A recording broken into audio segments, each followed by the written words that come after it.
আসসালামু আলাইকুম রহমতুল্লাহি ওয়া বারাকাতু। জমজম কূপ কেন খনন করা হয়েছিল এবং কে এই জমজম কূপ খনন করেছিলেন, আর জমজম কূপের পানি এত বরকতময় কেন, এসব কিছু আজকের এই ভিডিওর মধ্যে আলোচনা করব। তো চলেন ভিডিওটি আমরা শুরু করি। তো জমজম কূপ খননের ইতিহাস যিনি বর্ণনা করেছেন তিনি হলেন আলী ইবনে আবু তালিব রাদিয়াল্লাহু তাআলা আনহু।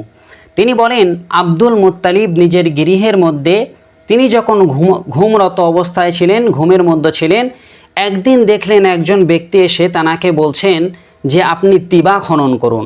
এই কথাটি বলে ওই ব্যক্তিটি চলে গেলেন।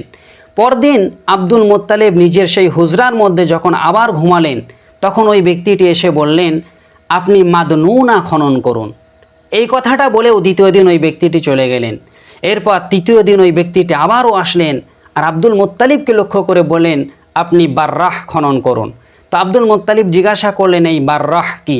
ওই ব্যক্তিটি এই প্রশ্নের কোনো জবাব দিলেন না, চলে গেলেন।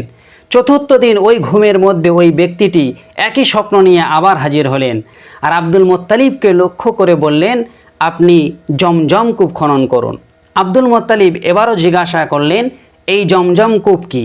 তখন ওই আগন্তুক ব্যক্তিটি জবাব দিলেন জমজম কূপ হলো এমন একটি কূপ যে কূপের পানি কোনো দিন ফুরাবে না, কোনো দিন শুকাবে না, শেষ হবে না। এই কূপ থেকে সকল হাজিরা পানি পান করবে। এই কূপ অবস্থিত গৌরব আর রক্তপিণ্ডের মাঝখানে। আপনি যেখানে ডাঁড়কাগার পিঁপড়াকে একসঙ্গে দেখবেন, ওইখানেই আপনি খনন করলে এই কূপের সন্ধান পেয়ে যাবেন। স্বপ্নের মধ্যে এই কথাটা বলে ওই ব্যক্তিটি চলে গেলেন। তো আব্দুল মুত্তালিব একদিন তিনি দেখলেন একই জায়গায় ডাঁড়কাক আর পিপিলিকা ঘুরে বেড়াচ্ছে। তিনি বুঝে গেলেন যে ওই স্বপ্নটা অবশ্যই সত্য স্বপ্ন ছিল, কারণ আজকের এই ঘটনার সঙ্গে ওই স্বপ্নের বেশ একটি মিল রয়েছে। তখন আব্দুল মুত্তালিবের একটি মাত্র সন্তান জন্মগ্রহণ করেছিল, নাম ছিল হারিস। তিনি গভীর রাতে হারিসকে সঙ্গে নিয়ে লোহার একটা খন্তা নিয়ে ওই স্থানেই চলে গেলেন যেখানে পিপিলিকা আর ডাঁড়কাককে তিনি দিনের বেলা দেখেছিলেন। সেখানে একটু ময়লা আর বালি সরাতেই তানারা জমজম কূপের মুখ বার হয়ে গেল। তিনি আল্লাহু আকবার বলে চিল্লাতে লাগলেন। সকল কুরাইশরা সেখানে জমা হয়ে গেল। তারা এই জমজম কূপ দেখে খুবই খুশি হলেন আর বললেন এই জমজম কূপ হলো আমাদের আদি পিতা হজরতে ইব্রাহিম আলাইহিস সালাতু ওয়াস সালামের। সুতরাং এই কূপের ভাগ আমাদের সকলই রয়েছে, আপনি আমাদের ভাগ দিন। তখন আব্দুল মুত্তালিব বললেন এই কূপের সংবাদ আমাকেই জানানো হয়েছে আর এই কূপের সন্ধান আমিই খুঁজে বের করেছি, সুতরাং এই কূপের ভাগ আমি কাউকে দেব না। তখন সকলেই বললেন আপনি আমাদের প্রতি সদয় হন, সঠিক বিচার করুন, আমাদের অবশ্যই এই কূপের ভাগ রয়েছে, আপনি আমাদের এই কূপের ভাগ দিন, আমরা এর একটি সঠিক বিচার চাই। তো আব্দুল মুত্তালিব বললেন তোমরা যাকে ইচ্ছা তাকে বিচারপতি বানাতে পারো, ওই ব্যক্তি যে রায় দেবে আমরা সকলেই তার রায়কে মেনে নেব। তখন সিরিয়ার পাদদেশে একজন ভবিষ্যৎ বক্তা মহিলা ছিলেন, সকলেই তাকে বিচারপতি হিসাবে নিয়োগ করলেন যে আমরা ওনার কাছে যাব, উনি যে রায় দেবে আমরা সেই রায় সকলেই মাথা পেতে নেব। আব্দুল মুত্তালিবও কথা মেনে নিলেন। কয়েকদিনের মধ্যে কুরাইশদের মধ্যে কয়েকজন পুরুষ আর কিছু আত্মীয় স্বজন সকলেই একসাথে মিলে সিরিয়ার দিকে রওনা হলেন। যেতে যেতে যেতে যেতে যখন সিরিয়ার হিজাজের মধ্যবর্তী স্থানে তারা পৌঁছালেন, তখন আব্দুল মুত্তালিবের লোক লস্করের পানি ফুরিয়ে গেল, যে পানি তারা পান করার জন্য নিয়ে গিয়েছিলেন। সেখানে কোনো জনশূন্য ছিল না, ফাঁকা মরুভূমির এলাকায় তারা পৌঁছে গিয়ে তাদের পানি শেষ হয়ে গেছে। তখন আব্দুল মুত্তালিব বললেন মনে হয় এখানে আমাদের জীবনটা বার হয়ে যাবে, সুতরাং যেহেতু আমাদের সকলের শরীরে এখনও সুস্থ আছে, এই সুস্থ থাকা অবস্থায় শরীরে যতক্ষণ এনার্জি আছে আমরা নিজেদের জন্য একটি করে কবর খুঁড়ে নেই। যখন আমাদের মধ্য হতে কেউ একজন মারা যাবে তাকে আমরা সবাই সেই কবরে দাফন করব। এই করতে করতে সকলের কবর হয়ে যাবে, শেষ ব্যক্তি যাকে কবর দেবে ওই ব্যক্তির হয়তো আর কবরটা হবে না। তো সকলের কবর না হওয়ার চাইতে একজনের কবর না হওয়াই ভালো। সকলেই আব্দুল মুত্তালিবের এই রায় মেনে নিলেন। তারা সকলেই একটি একটি করে কবর খুঁড়লেন, তারপরে মৃত্যুর জন্য সেখানে বসে রইলেন যে কখন কার মৃত্যু হবে।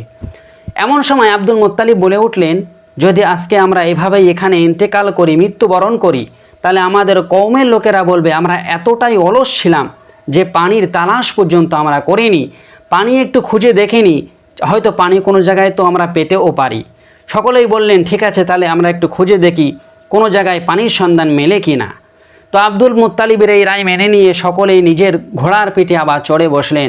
এমন সময় কলকল করে পানির একটি আওয়াজ আব্দুল মুত্তালিব শুনতে পেলেন। তিনি দেখলেন তারা যে কবরগুলো খুঁড়েছিল সেখান থেকে পানি চুইয়ে উঠছে কলকল করে আওয়াজ করে। আব্দুল মুত্তালিব তিনি ঘোড়ার পিঠ থেকে নামলেন আর সকল কওমের সকল কুরাইশদেরকে তিনি ডাকলেন, ডেকে বললেন যে সবাই এখান থেকে পানি পান করো।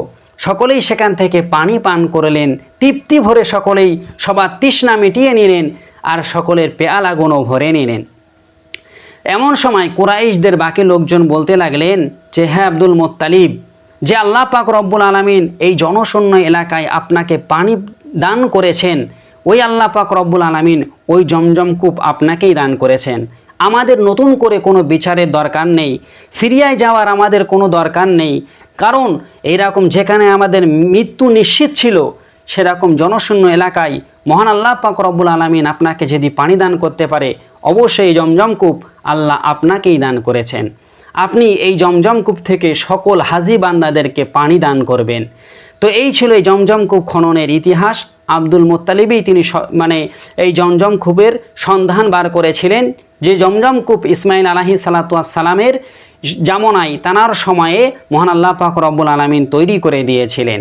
তো যদি ভিডিওটি ভালো লাগে অবশ্যই ভিডিওতে একটি লাইক করবেন, আর এই চ্যানেলে নতুন হলে অবশ্যই চ্যানেলটাকে সাবস্ক্রাইব করে আমাদের সঙ্গেই থাকবেন। ইনশাআল্লাহ অন্য কোনো দিন আপনাদের সঙ্গে আবার দেখা হবে।